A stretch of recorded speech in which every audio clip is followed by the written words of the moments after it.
So in the first big game of this Saturday slate of college basketball games, we have Illinois defeating Indiana here. There's 20 seconds to go in the game.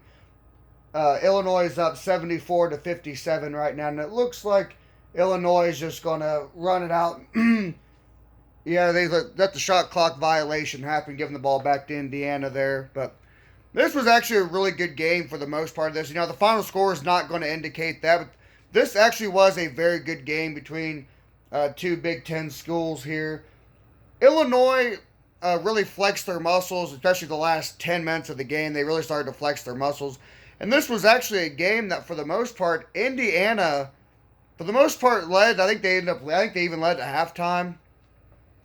They really controlled the first half of this game, even when Jackson Davis went on the bench with two fouls very early in the game. And you kind of thought Indiana might be in trouble there, but that was not the case. He played really, really well, and it's a final now. Illinois 74, Indiana 57. And that's only Indiana's second loss on their home court this season. Indiana looks like it always amazes me. Indiana looks like world beaters on their home court, and they look like they could win a national championship on their home court. But you take them away from Assembly Hall, and they look like hot doo-doo against it, but just about any team they face. Of course, Indiana's only other home loss this year being to Michigan, which is ironic because that was right after, like 2 or 3 days after they beat Purdue and ended up dropping a goose egg to Michigan and really getting blown out in that game. But towards the end of the first half, Kofi Coburn really started to flex his muscles a little bit. He started to get some easy buckets there. And it kind of really started to shift the way this entire game was ended up getting played. And then that Frazier for Illinois, he was fantastic for Illinois today. I think I think he had a career high in points today. He scored, was it 23 points or something like that, a career high. Other action going on here.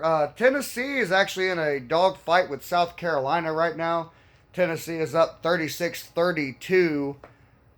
Second half pretty much just getting underway there.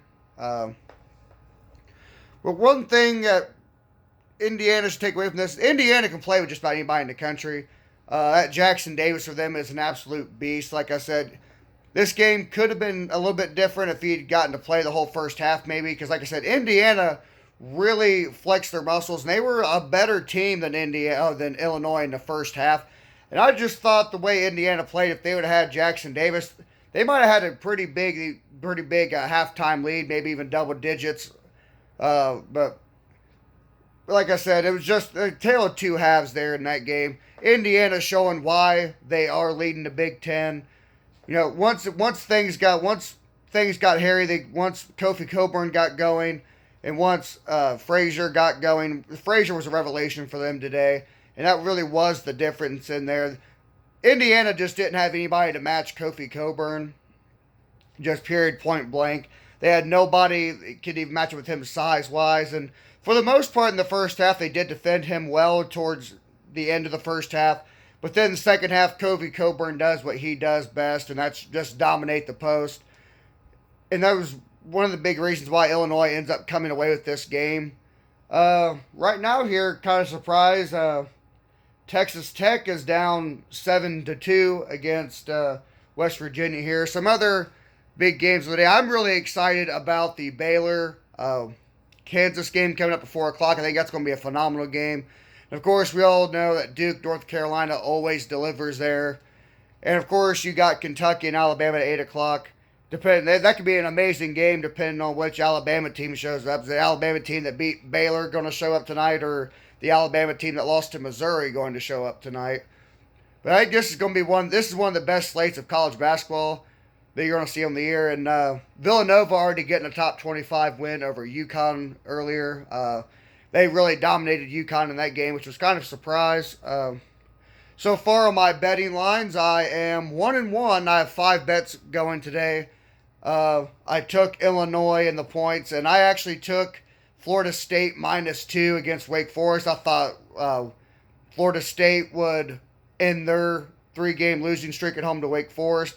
And Wake Forest is actually a team who blew out Florida State earlier this year, but I thought that Florida State would bounce back, and they looked like hot doo-doo that entire game. They couldn't make layups. They couldn't run offense. They couldn't take care of the ball, and they still almost won that game.